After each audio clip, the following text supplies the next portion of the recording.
When he walks down the street, he smiles at everyone.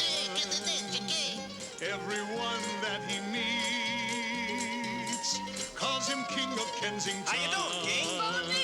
Thank God he's king. He finds his fortune in the faces that surround him.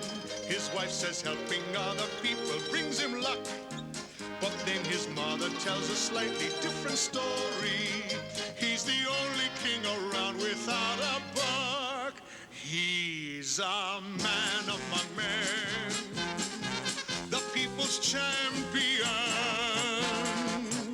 And when destiny calls him, I'm sorry, that line is still busy. he's king of Kensington. What a guy.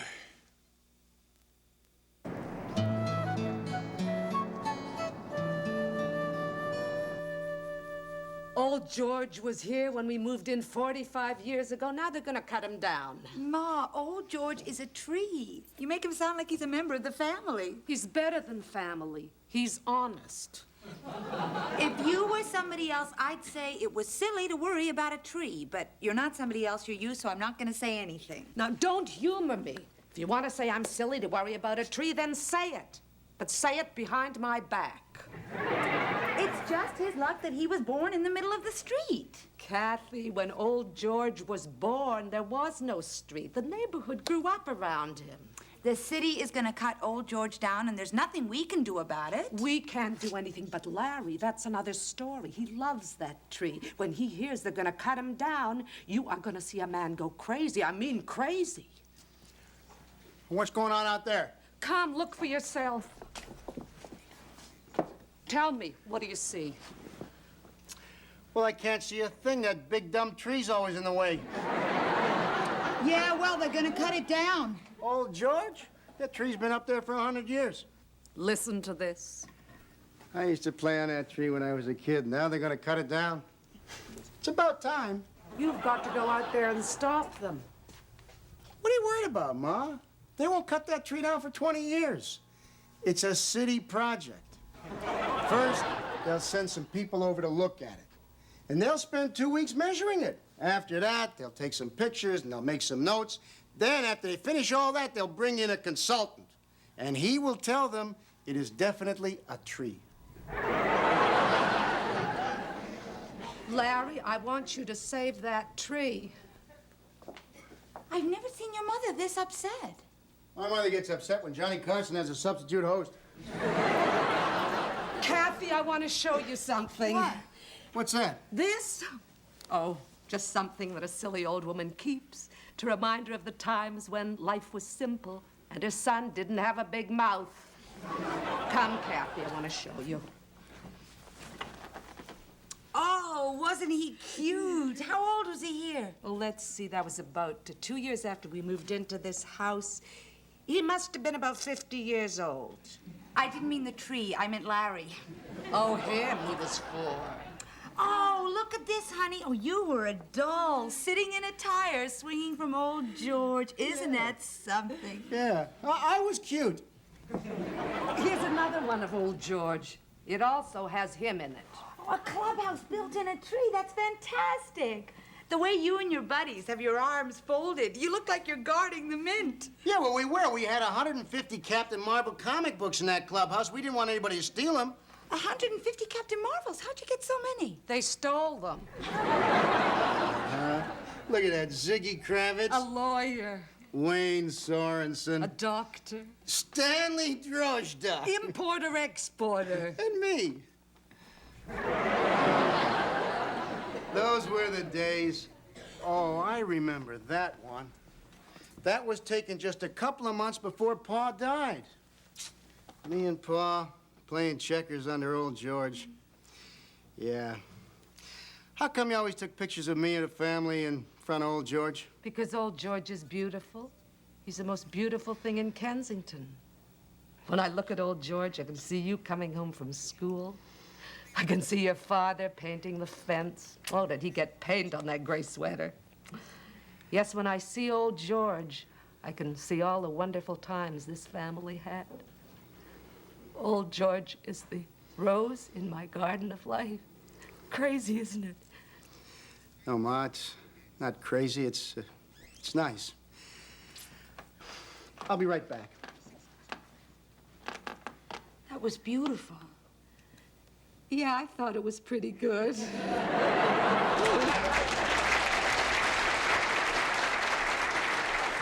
Now, look, city workers are going to come any minute now to try and cut the tree down. Now, if one of them tries to get through the line, keep on walking. Do not break the circle. Crikey. Yeah, don't break the circle. That's right. King, What? what happens if you have to, you know? What? It's all right, Max. For that, you can break the circle. Any other questions? When do we eat? Oh, come on, Duke. We haven't even gone out on picket duty yet. Don't worry, Duke. We've got sandwiches, donuts, hot dogs, cheeseburgers. There's plenty of food. That's okay for Duke. What about us? All right, come on. Let's look at the placards. Hold them up. Cut taxes, not trees. That's very good, Max. Save a tree, be a soil brother? Hey, right on. Okay, Duke, let's see yours. Come on. It's nothing. It's very simple. Come on, hold it up. Yeah. Hey, it's in Italian. What's it say? We save trees. That's it? Well, the old thing says, we save trees, call Duke's taxi. Very nice, Duke. Very nice. We're trying to save a tree. You're trying to hustle business. Okay, everybody ready? Almost? Hey, Max. Halloween is tomorrow night. No, this is for protection. Well, we're walking around underneath the tree. How are you going to get sunstroke? It's not for the sun. What? It's for the birds. We shall overcome. We shall overcome. Okay. I'll see you later. Oh, honey? What? Don't break the circle. Oh, well, you know, only if I have to. Oh, yeah. You know. What a day. This is one of the proudest days of my life. Lou, I wish you were here. Your son is out there right now, marching in a picket line to save a tree. That's right, Lou. She said a tree. You know this is nice. When was the last time we had company? Ma, this is not a party. It's for a cause. I know, but the sandwiches, the tomato and lettuce, the peanut butter and jelly, the cookies, having Larry's 3 best friends here, it's like, My wedding reception. yeah. Hear our plea. They're starting to chant. There must be trouble. Hear our plea. Save our tree. Hear our plea. Save our tree. Hear our plea. Save the... Get out of my way, fatso. You can't call him Fatso. That's key. I'm not talking to him. I'm talking to you. That's better. Hey, you want to get to that tree? You got to get to the tree through me. Get out of my way. Yeah. You see, all these protests wind up in violence. I don't want my husband getting into any fights. It's against everything I believe in. Violence breeds violence. Larry, break his face! Duke, what's wrong? Nothing is wrong. Everything is fine. Yeah, but you just went out there. What are you doing here? All that fresh air. I got hungry. Oh, look at here. Beautiful. I'll take 1, 2. I'll make it an even 3, eh? How about a Coke? Calories. Delicious. Just like your wedding reception. Now who is it? One thing's for sure, it's not a postman. I wonder if I could use your phone for a second. I got a little emergency out here. Not on your life. Oh, thanks. I'll just be a minute.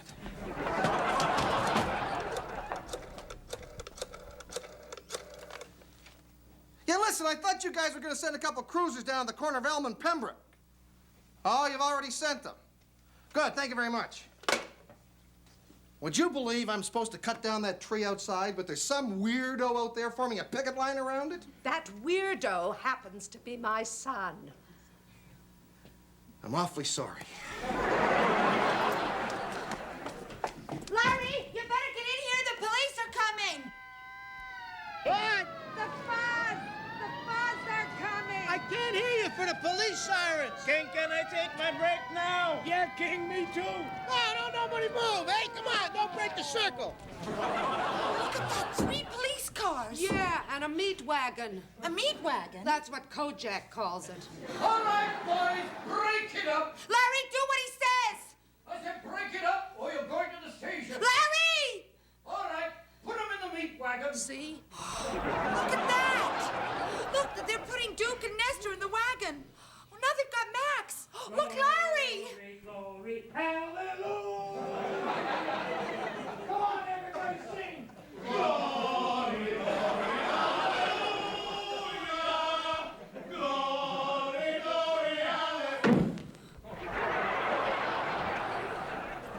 It's all my fault. If I hadn't talked Larry into saving old George, he wouldn't be in trouble now. Yeah. I'm nothing but a meddling old fool. Uh-huh. There's no sense in saying that I'm not to blame. Exactly. Kathy, I don't have to stand here and take that from you.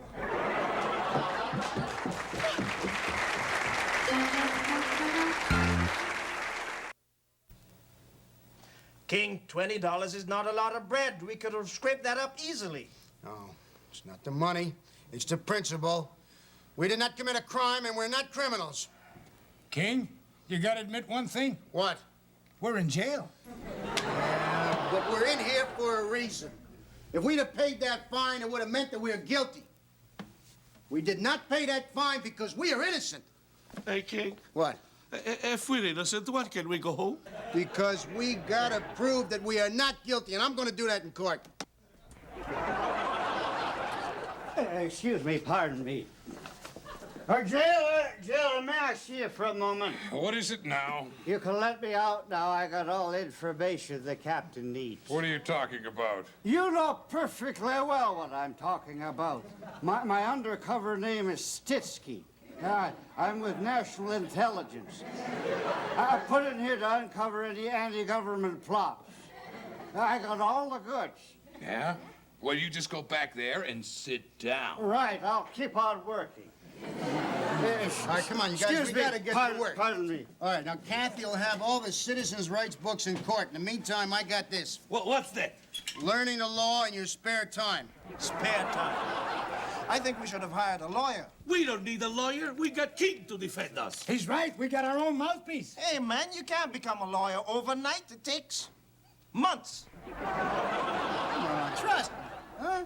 And when I get through reading this stuff, I'm gonna know as much as any guy that got admitted to the bar. The bar? Is the bar open already? Geez, I must go over slick. Excuse me. Pardon me, fellas. Jailer! Jailer! What? Well, that's it. I've done it. What now? I've taken the capsule. What capsule? You know very well every Secret Service agent that carries a cyanide capsule. Well, I've just taken one, so now it's goodbye. Yeah? Goodbye. Yeah, but I changed my mind, though. Now I want to live. You gotta get me the antidote. Oh, what's that? A bottle of Muscatel. Okay, now remember, we were not committing public mischief, right?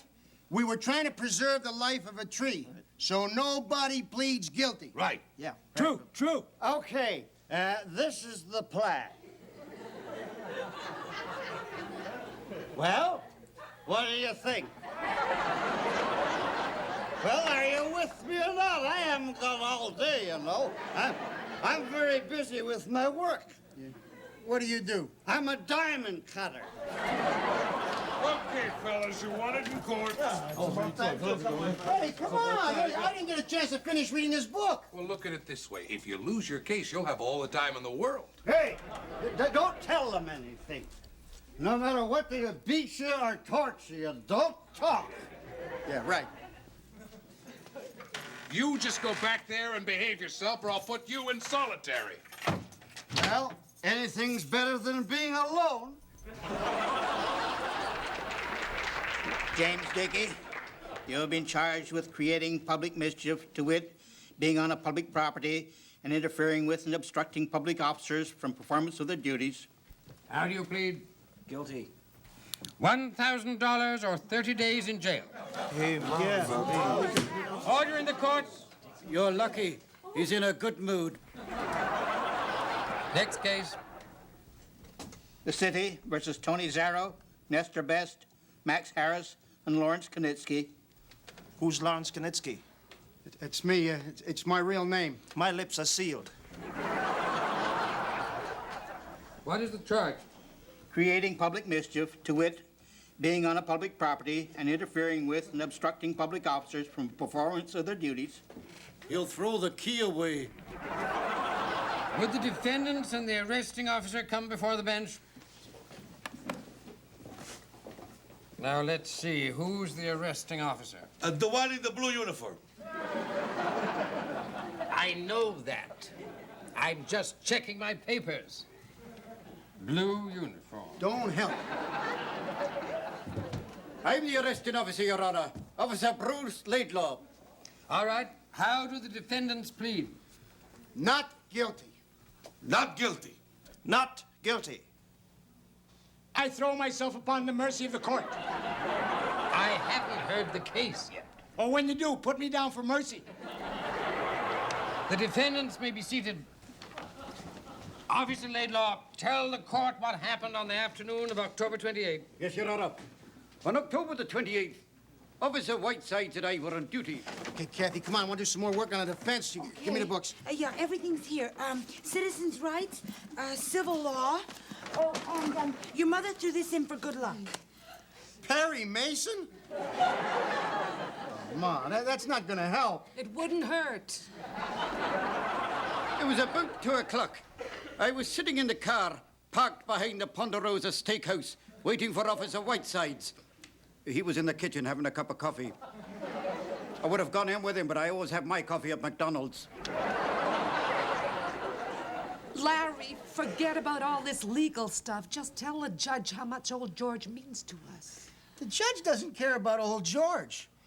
You know, we are looking at a $1,000 fine or 30 days in jail.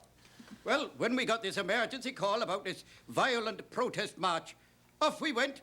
Sirens on all the way. What happened when you got there? Well, it was hardly a protest at all, Your Honor.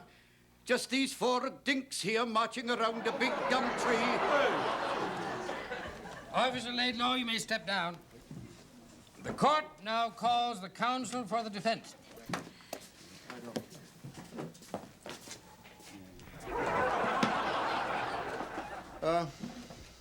Your Honor, we don't have a real lawyer, so I'm going to do it. Are you the counsel for the defense? Yes. Your name, please. My name. My name is King Knitsky. King Knitsky. Didn't you used to wrestle? Your Honor, I run a little business, King's Variety Store. Continue. Your Honor, esteemed members of the court, my worthy opponent, my friends, my family, my wife and my mother, honored guests. Mr. King, this is a court case, not a wedding reception. I'm sorry, Your Honor. You see, I'm a little nervous. Every man is entitled to defend himself in a court of law. I want you to know that even though you are not a professional lawyer, the court will accord you the same attention as if you were. Try not to be nervous. Your Honor, these are troubled times that we live in. I think that everyone would agree to that. I think it's got him. Please, Mr. King, time is money. Oh, yes, sir. And therefore, I intend to prove beyond a shadow of a doubt that these gentlemen that you see before you are not perpetrators of a heinous crime, but rather they are men of valor who should be commended for an act of heroism. Mr. King, that word is heinous, not highness. I'm sorry, Your Highness. Your Highness.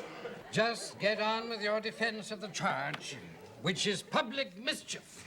That's if anybody remembers. Well, that's exactly my point, Your Honor. You see, we were charged with public mischief when all we were doing was defending a living monument. In other words, in the language of the law, your language, Hoci vestimentum non in soli desicandum est. Mr. King, my Latin may be a little rusty, but I think what you just said was, this vest is not to be dried in the sun. You're absolutely correct, Your Honor. Drying a vest in the sun has absolutely no bearing on this case, just as public mischief has no bearing on our actions to save a living monument. That's the second time you've used the phrase living monument. Could you explain that to the court? Oh, gladly, Your Honor. You see, we didn't damage anything, and we didn't destroy anything. I respectfully submit, Your Honor, that the tree Old George stands as a monument to something that man could easily destroy, but never make. For only God can make a tree. We all know God makes trees. Man makes laws, and it's my job to enforce them. Well, Your Honor, if there's any value in life, there's value in Old George. Are not some of us living monuments? I ask you. You, sir, are a living monument. To the qualities of decency and truth and justice and integrity. Yes, you yourself, sir, are a living symbol of sacrifice, courage, and strength, who stands for all that is noble in humanity. Bravissimo! Order! Order in the court! Did you hear me bang my gavel? No, Your Honor. Then sit. Will the defendants come before the bench? I have heard a lot of cases. Some have been interesting, some have been ridiculous. But this one's been a lulu. I cannot rule whether the tree should or should not be cut down. I am only interested in whether the defendants broke the law. To convict a person or persons on the charge of public mischief, it must also be proven that there was some property damage. The Crown has failed to prove this, so therefore the charge is dismissed.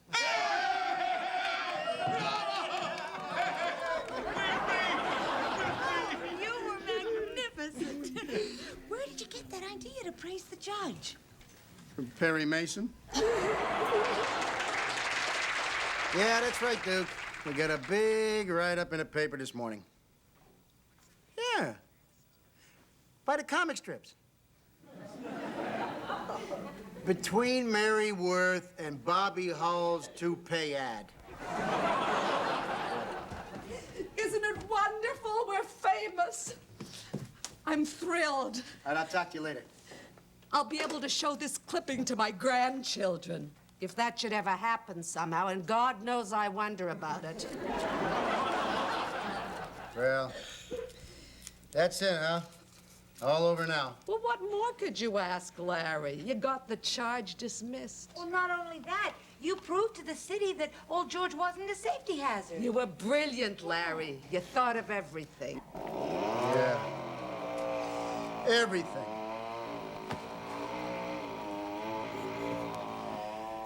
Everything except Dutch elm disease.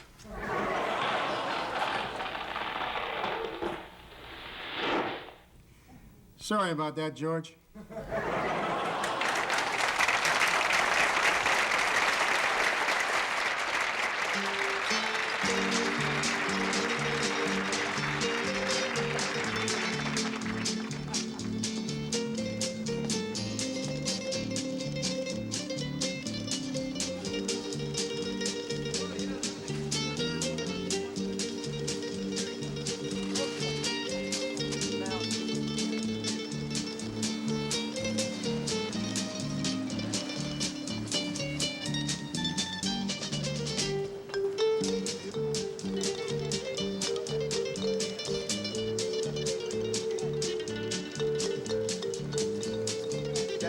That one, okay. Hey, give this man your bag. You give him a bag.